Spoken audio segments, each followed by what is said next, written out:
Ateneo. At sinasabi mo, ang diferensya ng private sa public figure, pagka public figure ay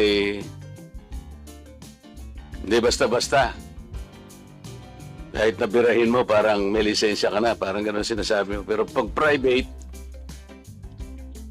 talagang kinakailangan may malis ka agad yun. Siguradong, kaya lang nung ikaw ay nag-vlog, ito yung title ng vlog mo sa akin eh.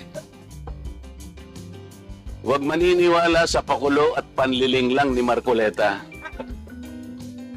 Ano ang panlilinglang ko, attorney? Public figure ako, pero kailangan malaman ko sapagkat dito lang may malis ka na eh.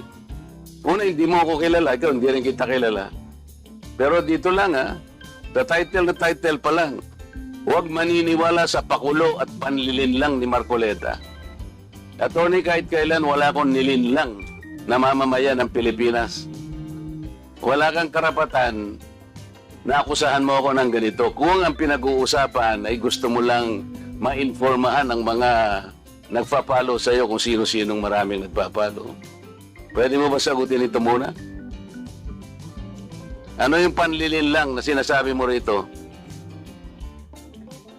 Marami na po kasi akong naging hindi ko ano yung particular na Ito pakikita ko sa iyo, ayan hindi ko po alam kung anong particular doon na attorney, gumawa ka ng vlog.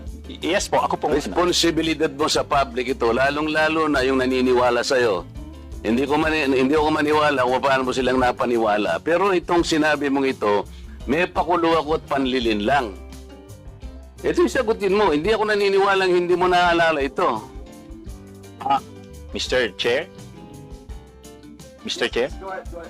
Actually po, dun yata yan sa rally ng Iglesia ni Cristo na naging subject din ako po ng programa ninyo sa yung dalawang pong kasama Honorable Congressman Marcoleta. Ako po yung naging subject nyo doon ni Saganang Mamamayan. Kasi ako yung nag-comment na sabi ko, dapat yung Iglesia ni Cristo kung talagang malaki yung mobilization nila, doon nila gawin sa Luneta, huwag sa Liwasan.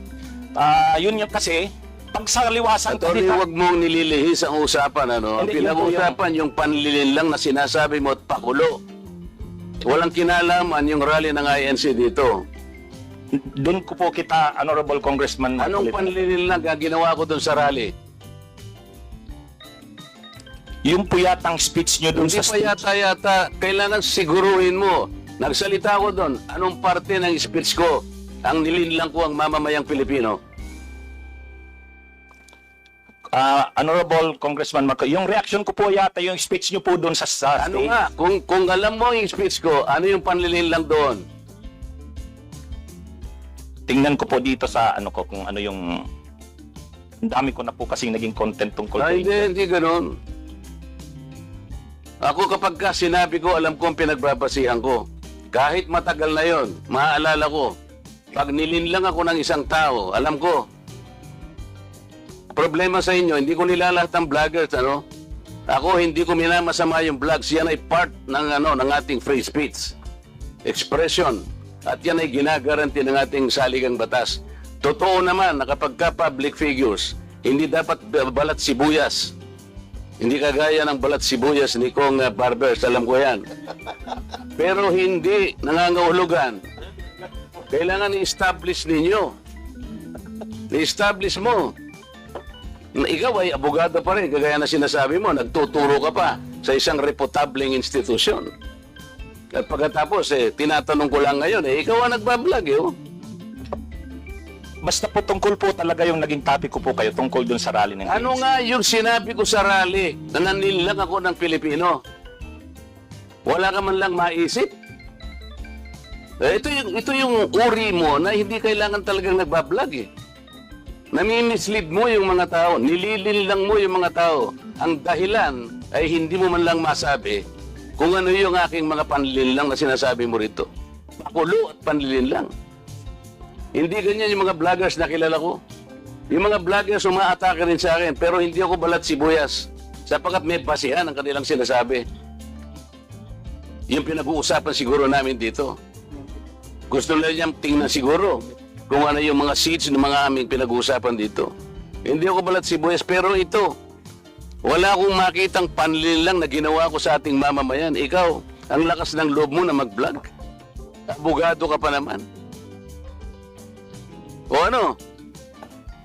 Gusto, panoorin ko po mamaya itong ano, kung ano Ayun ang hirap sa atin, Mr. Chair eh. ano po kasi, Isip-isipin mo, bigla ka na lang gagawa ng isang vlog na ngayon ay tatanungin kita ng diretsyo, wala ka man lang masabi, kahit isang panlilin lang. At ang inaakala mo, baka sakaling no sa rally.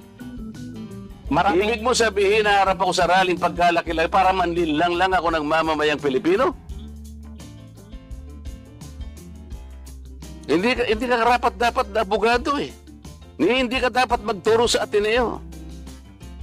Sinasabi ko sa iyo ngayon,